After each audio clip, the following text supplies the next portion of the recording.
नमस्ते प्यारे छात्रों और छात्राओं। सबसे पहले तो मैं आप सभी के साथ एक बात साझा करना बेहद जरूरी समझता हूं। आप सब लोग जानते हैं दोस्तों, देश और दुनिया में कोरोना संक्रमण से काफी लोग घबराए हुए हैं और इसी के चलते हमारे भारतवर्ष की पाठशालाएं विगत 4 माह से पूर्ण रूप से बंद है और पाठशाला बंद रहना हमारे भारत के भविष्य के लिए बहुत खतरनाक साबित हो सकता है। इसीलिए सरकार ने अभ्यास क्रम को चालू रखने के लिए ऑनलाइन का विकल्प चुन लिया है। तरह तरह के लोग अपने नए नए अनुसंधान के साथ ऑनलाइन की पढ़ाई में जुट गए हैं और उसी का एक हिस्सा मैं भी आपके साथ साझा करना चाहूंगा। मैं हिंदी विषय का अध्यापक होने के नाते से कक्षा 10वीं के छात्र छात्राओं को पुनः एक बार सभी को प्यार भरा नमस्कार कहकर अपने इस अध्यापन प्रक्रिया को आरंभ करता हूं। दोस्तों, हमारे हिंदी विषय को कुल 2 इकाइयों में बांटा गया है। इकाई पहली, जिसमें 11 पाठ कविताओं के साथ समाविष्ट है, जबकि दूसरी इकाई में 11 पाठ कविताओं के साथ समाविष्ट है। तो आज के इस पहली इकाई की पहली काव्यधारा में आप सभी का स्वागत है। तो आज पहली कविता है भारत महिमा, जिसके रचनाकार है जयशंकर प्रसाद। दोस्तों, सबसे पहले मैं इस कवि का परिचय कराना आपके साथ मुनासिब समझता हूं।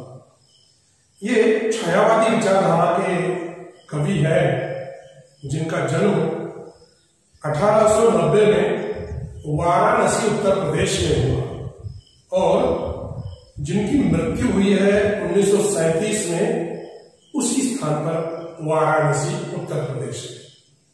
दोस्तों, मैंने पहले ही कहा कि ये छायावादी युग के कवि होने के साथ साथ ये बहुमुखी प्रतिभा के धनी भी है। इन्होंने कवि, नाटककार, कथाकार, उपन्यासकार तथा निबंधकार के रूप में अपना नाम प्रसिद्ध किया है। जहां तक इनके कृतियों की बात हो तो हम इनकी प्रमुख कृतियां भी आपके सामने रखते हैं। प्रमुख कृतियों में झरना, आंसू, लहर एक काव्य विधा है, जबकि कामायनी महाकाव्य है।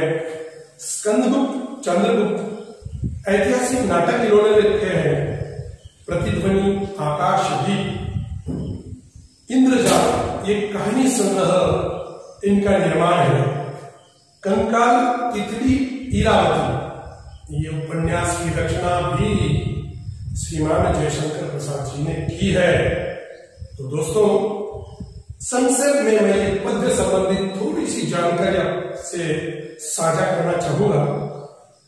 अर्थात पद्य संबंधी जानकारी में इस कविता में कवि ने अपने देश के गौरवशाली अतीत का वर्णन किया है। वो वर्णन भी ऐसा वैसा नहीं, सजीव वर्णन किया है। कवि का कहना है कि हमें अपने देश पर गर्व करते हुए अपने देश का अतीत वर्तमान में बदलने के लिए और भविष्य हमारे देश का उज्जवल बनाने के लिए हम सभी को सदैव अपने जान न्यौछावर करने की तैयारी में रहना चाहिए। और इसी को लेकर इस कविता का उद्देश्य मैं आपके सामने रखना पसंद करता हूं। इस कविता का उद्देश्य है दोस्तों, ये कविता हमारे लिए क्यों है? इस कविता के द्वारा भारत की प्राचीन सभ्यता, संस्कृति और ज्ञान का गुणगान हमें करना है। साथ ही आज की पीढ़ियों में उदारता, शांति प्रियता, निर्भीकता, साहस और कर्तव्य परायणता के भाव भरने का प्रयास हमें करने की आवश्यकता है। तो प्रत्यक्ष रूप से इस कविता का सबसे पहले हम पठन करते हैं और उसके बाद विस्तार से इस कविता की जानकारी लेते हैं। तो ध्यान से सुनिए। सबसे पहले हम इस कविता का सरल पठन करते हैं। हिमालय के आंगन में उसे किरणों का दे उपहार, उषा ने हंस अभिनंदन किया और पहनाया हीरक हार। जगे हम लगे जगाने विश्व, लोक में फैला फिर आलोक, व्योमतम पूज हुआ तब नष्ट, अखिल संस्कृति हो उठी अशोक। विमल वाणी ने वीणा ली कमल कोमल करने सप्रीत, सप्त स्वर सप्त सिंधु में उठे छिड़ा तब मधुर साम संगीत। विजय केवल लोहे की नहीं धर्म की रही धरा पर धूम, विजय केवल लोहे की नहीं धर्म की रही धरा पर धूम। भिक्षु होकर रहते सम्राट, दया दिखाते घर घर घूम। गौरी को दिया दान दया का दान, गौरी को दिया दया का दान। चिन्ह को मिली धर्म की दृष्टि, मिला था स्वर्ण भूमि को रत्न, शील की सिंहन को भी सृष्टि। किसी का हमने छीना नहीं, प्रकृति का रहा पालना यही। किसी का हमने छीना नहीं, प्रकृति का रहा पालना यही। हमारी जन्मभूमि थी यही, कहीं से हम आए थे नहीं, कहीं से हम आए थे नहीं। चरित्र थे पुत्र भुजा में शक्ति, नम्रता रही सदा संपन्न। चरित्र थे पुत्र भुजा में शक्ति, नम्रता रही सदा संपन्न। हृदय के गौरव में था गर्व, किसी को देख न सके विभिन्न, किसी को देख न सके विपन्न। हमारे संचय में था दान, अतिथि थे सदा हमारे देव। हमारे हृदय में था, हमारे संचय में था दान, अतिथि थे सदा हमारे देव। वचन में सत्य, हृदय में तेज, प्रतिज्ञा में रहती थी टेव। वही है रक्त, वही है देश, वही है साहस वैसा ज्ञान। वही है रक्त, वही देश, वही है साहस वैसा ज्ञान। वही शांति, वही है शक्ति, वही हम दिव्य आर्य संतान। जिए तो सदा इसी के लिए, यही अभिमान यह हर्ष। जिए तो सदा इसी के लिए, यही अभिमान यह हर्ष। न्युच्छावर कर दे हम सर्वस्व, हमारा प्यारा भारतवर्ष, हमारा प्यारा भारतवर्ष। तो इस सरल पठन के बाद हम एक एक चरण को संक्षेप में जानेंगे दोस्तों। सबसे पहले हम पहले चरण की चर्चा करते हैं, और ये पहले चरण में कुछ कठिन शब्द भी आए हैं, जो शब्द के अर्थ हम आपके साथ साझा करेंगे। तो पहला चरण, हिमालय के आंगन में उसे किरणों का दे उपहार, उषा ने हंस अभिनंदन किया और पहनाया ये हार। उषा अर्थात प्रातःकाल, उपहार अर्थात भेंट, हीरक यानी हीरे, और हार तो हम सब लोग जानते हैं, रोजमर्रा के जीवन में हम इसका उपयोग भी करते हैं। तो दोस्तों, इस काव्य पंक्ति का हम संक्षेप में विस्तार करना चाहते हैं। हिमालय के आंगन में किरणों का दे उपहार। हमारे भारत भूमि के अतीत को अगर हम देखेंगे तो हमारे भारत भूमि के उत्तर दिशा में हमारे भारतवर्ष के मुकुट की तरह हिमालय स्थित है, जो सदैव बर्फ से आच्छादित रहता है। जब सबसे पहले किरण आते हैं, प्रातःकाल होती है, तो सूरज की पहली किरणें हिमालय की उस शीर्ष स्थान पर अर्थात उस बर्फ की चोटियों पर पड़ते हैं, और उस बर्फ की चोटियां जब हम देखते हैं तो पता लगता है कि प्रकृति ने हमारे हिमालय के शीर्ष स्थान को अपने मोतियों के हार से सजाया है। इस प्रकार से हमारे उत्तर दिशा में स्थित हिमालय हमारे मोतियों के हारों की सजाए हुए तस्वीर की तरह दिखाई देता है। सबसे पहले हमारे भारतवर्ष का अभिनंदन उषा करती है, प्रातःकाल करता है, अपने हाथों से उसे हीरो का हार पहनाकर। दूसरा चरण, जगे हम लगे चराने विश्व, लोक में पहला फिर आलोक, व्योम तब पूज हुआ तब नष्ट, अखिल संस्कृति हो उठी आलोक। अशोक, क्षमा कीजिए, अशोक। इसमें भी कुछ कठिन शब्द है दोस्तों। कठिन शब्द की जहां तक बात हो तो व्योम ये शब्द यहां पर कठिन लगता है। उसका सरल अर्थ है आकाश। तम का अर्थ हम सब जानते हैं, तम अर्थात अंधेरा। उसके बाद पूंज शब्द है जो हमारे लिए नया हो, उसका अर्थ है समूह, संस्कृति, संसार, और अशोक का अर्थ है शोक रहित। दोस्तों, हम हमारे भूतपूर्व अतीत को जानते हैं, हमारे इतिहास को हम जानते हैं। हमारा इतिहास ये कहता है दोस्तों कि भारतवर्ष ने विश्व को सबसे पहले ज्ञान का दर्शन दिया है, अर्थात हम सबसे पहले जगे हैं और सारे विश्व को भी हमने ज्ञान से प्रकाशित किया है। सारे विश्व को हमारा ज्ञान हमने सबसे पहले दिया है। और ये आकाश जो अंधकार से छाया हुआ था, अंधकार का समूह चारों तरफ छाया हुआ था, उस अंधकार के समूह को सबसे पहले हमारे भारतवर्ष ने जो ज्ञान दिया उससे इसको नष्ट कर दिया है।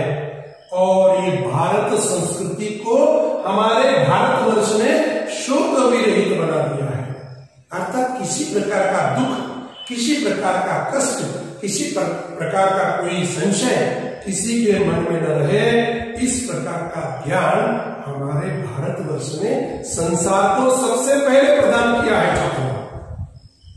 और तीसरी पंक्तियां हैं, विमल वाणी ने वीणा ली कमल कोमल करने सप्रीत, सप्त स्वर सप्त सिंधु में उठे छीड़ा तब मधुर साम संगीत। क्या वचन है, क्या वाणी है, क्या रचना है।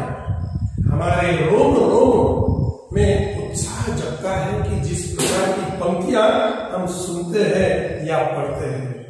दोस्तों, ये पंक्ति का सरल अर्थ जानने से पहले इस पंक्ति में भी कुछ कठिन शब्द आए हैं जिसका अर्थ हम आपके सामने रखना हमारा कर्तव्य समझते हैं।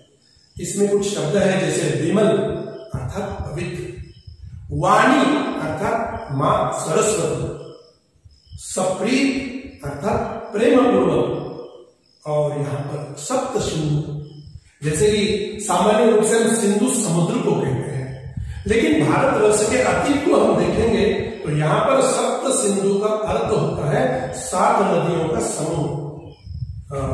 मैं आपको उन नदियों के नाम भी बताऊंगा, जैसे सिंधु है, रावी है, सतलज है, झेलम है, सरस्वती है, चिनाब है और व्यास।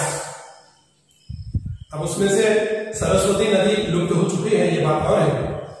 और ऐसे भारतवर्ष को सप्त सैंधव कहते थे और उसी से ये सप्त सिंधु शब्द का निर्माण हुआ। तो ये इसमें कुछ कठिन शब्द आए हुए हैं। और साम संगीत अर्थात साम वेद का जो संगीत है इसी से जन्म लिया है, सप्त स्वर से। विमल वाणी ने वीणा ली कमल कोमल कर में सप्रीत, सप्त स्वर सप्त सिंधु में उठे छिड़ा कर मधुर साम संगीत। तो दोस्तों, हमारी मां सरस्वती ने अपने कर कमलों में वीणा देकर सप्त स्वर अर्थात 7 स्वरों का निर्माण किया है।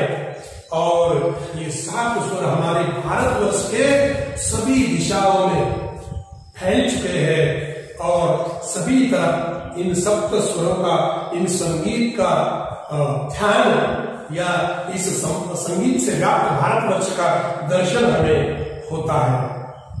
आगे का चरण है विजय केवल लोहे की नहीं धर्म की रही धरा पर धूम।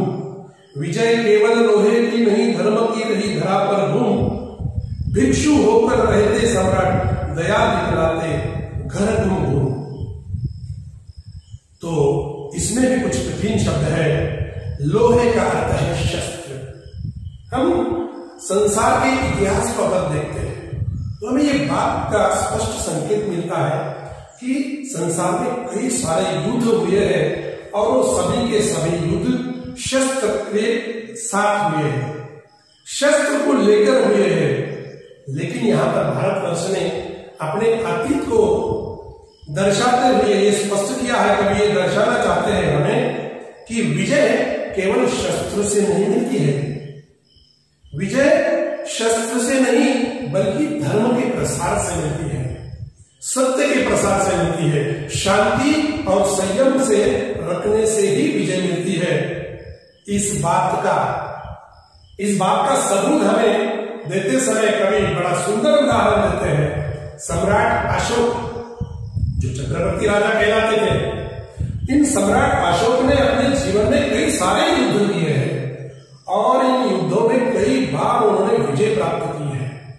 लेकिन कलिंग युद्ध के समय जब सम्राट अशोक युद्ध भूमि में गए तो उनके मन में न जाने क्या परिवर्तन आया और उस परिवर्तन को लेकर सम्राट अशोक ने युद्ध करना बंद कर दिया और भगवान गौतम बुद्ध के विचारधारा को, उनके पंचशील को अपने जीवन में अनुसरण उसका करके बौद्ध धर्म का प्रचार और प्रसार करने के लिए सारे बौद्ध भिक्षुओं को अलग अलग प्रांतों में भेजा और खुद घर घर जाकर भिक्षु, यानी देखिए एक सम्राट भिखारी बनकर, भिक्षु बनकर घर घर जाकर शांति, संयम और उदारता का परिचय देने वाला संदेश लेकर घर घर जाकर घूम रहा है। ये हमारे भारत की विजय है दोस्तों, ये शांति की विजय है, ये विचारधारा की विजय है। उसके बाद का चरण है गौरी को दिया दान, गौरी को दिया दया का दान। चीन को मिली धर्म की दृष्टि, मिला था स्वर्ण भूमि को रत्न, शील की सिंहन को भी सृष्टि। यहां पर भी कुछ कठिन शब्द है। गौरी अर्थात मोहम्मद गौरी जो सम्राट कहलाता था और मोहम्मद गौरी को युद्ध में हराकर हमारे पृथ्वीराज चौहान ने भारतवर्ष में दया और क्षमा का दान किया जाता है, इसका उदाहरण संसार के सामने रखा है। गौरी को दिया दया का दान, यानी पृथ्वीराज चौहान ने मोहम्मद गौरी पर युद्ध में जीत प्राप्त करने के बाद भी उस गौरी को क्षमा कर दिया था और क्षमा करके उसको दया का दान दे दिया था। और चीन जैसे बड़े राष्ट्र को हमने धर्म की दृष्टि दी है, अर्थात बड़ी मात्रा में बौद्ध धर्म के बौद्ध भिक्षु चीन में जाकर वहां पर धम्म संघ और हमारे भगवान गौतम बुद्ध की विचारधारा को जगाने का काम चीन में किया है, अर्थात चीन को भी हमने धर्म की दृष्टि दी है। इतना ही नहीं, ब्रह्म देश अर्थात ब्रह्मा, जिसको हम किसकी भूमि कहते हैं, स्वर्ण भूमि कहते हैं, वो ब्रह्मा को अर्थात श्रीलंका को पंचशील का दान किया है। वहां जाकर हमारे बौद्ध भिक्षु जैसे महेंद्र और संघमित्रा ऐसे लोगों ने बौद्ध भिक्षुओं में इन सभी देशों में जाकर शांति, दया, धम्म, संघ इन सभी का प्रचार किया है, प्रसार किया है और भारतवर्ष का परचम उसी देश में लहराया है कि भारत बौद्ध का देश है, बहुत भारत शांति का देश है, भारत संघ है और भारत शांति प्रियता चाहता है। ये संदेश लेकर पूरे विश्व में हमारे जो अनुयायी थे वो पूरे विश्व में जाकर ये बुद्ध का संदेश देते थे। किसी का हमने छीना नहीं, प्रकृति का रहा पालना यही, हमारी जन्मभूमि थी यही, कहीं से हम आए थे नहीं। दोस्तों, भारतवर्ष की और एक खास बात है कि भारतवर्ष शांति में विश्वास रखता है, भारतवर्ष सहायता में विश्वास रखता है, भारतवर्ष आक्रमण और हिंसा पर कभी विश्वास नहीं रखता है। तो इस भारतवर्ष का कहना है, कवि का कहना है कि भारत ने कभी किसी देश के साथ किसी प्रकार का युद्ध कभी किया नहीं है, न ही किसी के साथ कोई संघर्ष किया है, क्योंकि भारत इन बातों में विश्वास नहीं करता है। भारत विश्वास करता है शांति में, भारत विश्वास करता है धम्म में, भारत विश्वास करता है अहिंसा में। और इसी प्रकार से हमने किसी का कोई छीना नहीं है। हमारे प्रकृति का, हमारी जो प्राकृतिक रचना है, हमारे जो पुरखे हैं, हमारे जो माता पिता है, हमारा जो गौरव है इतिहास, इन इतिहास ने हमें सिखाया है कि हमें किसी के साथ युद्ध नहीं करना है। हमारी जन्मभूमि यही है और हम कहीं और से कभी आए नहीं है, क्योंकि हमारा भारतवर्ष ही हमारा देश है और यही हमारे आतीत का हमें संदेश भी है। चरित्र थे पुत्र भुजा में शक्ति, नम्रता रही सदा संपन्न। चरित्र थे पुत्र भुजा में शक्ति, नम्रता रही सदा संपन्न। हृदय के गौरव में था गर्व, किसी को देख न सके विपिन। क्या सुंदर पंक्ति है दोस्तों। अर्थात हम जन्म से ही चरित्रवान है।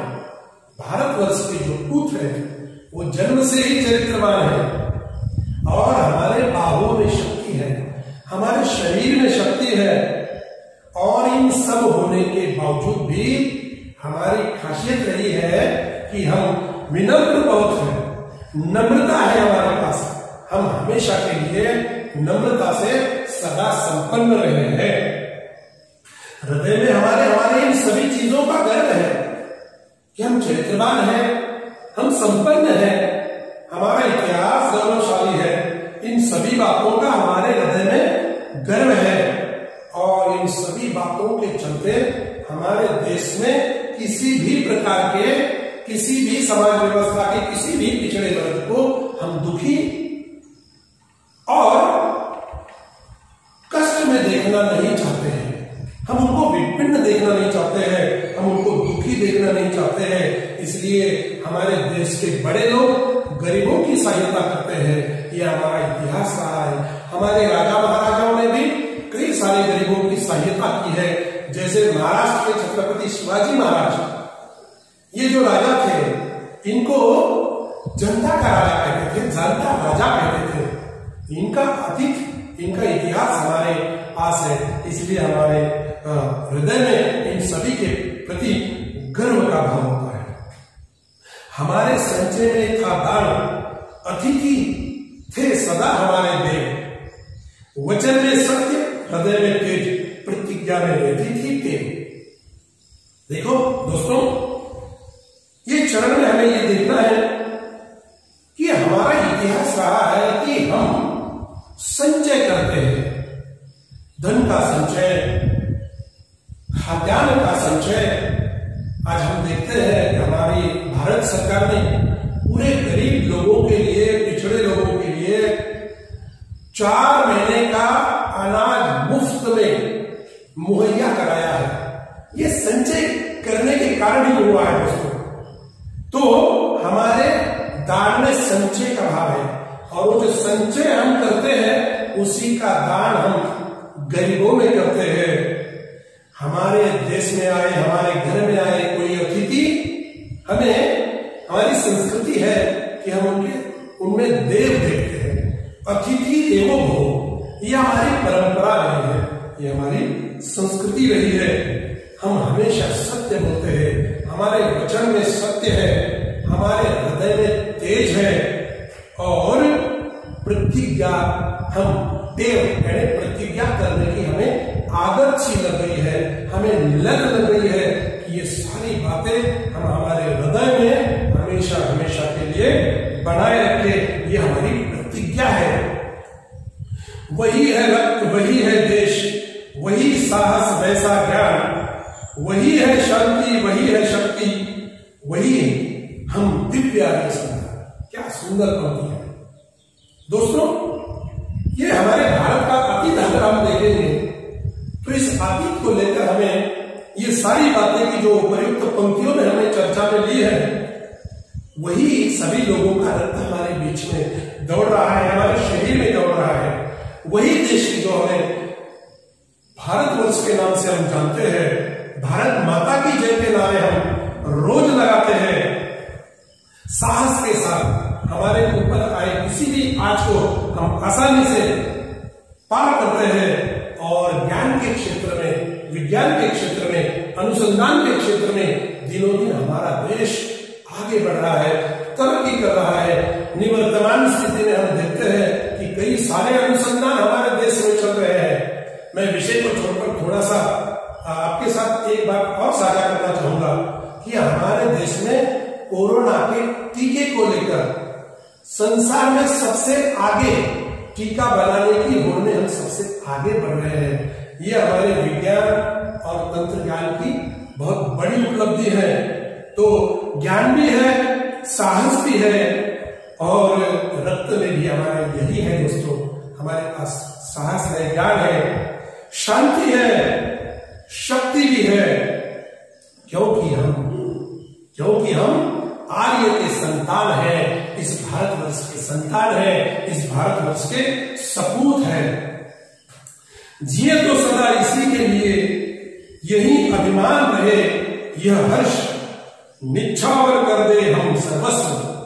हमारा प्यारा भारतवर्ष, हमारा प्यारा भारतवर्ष।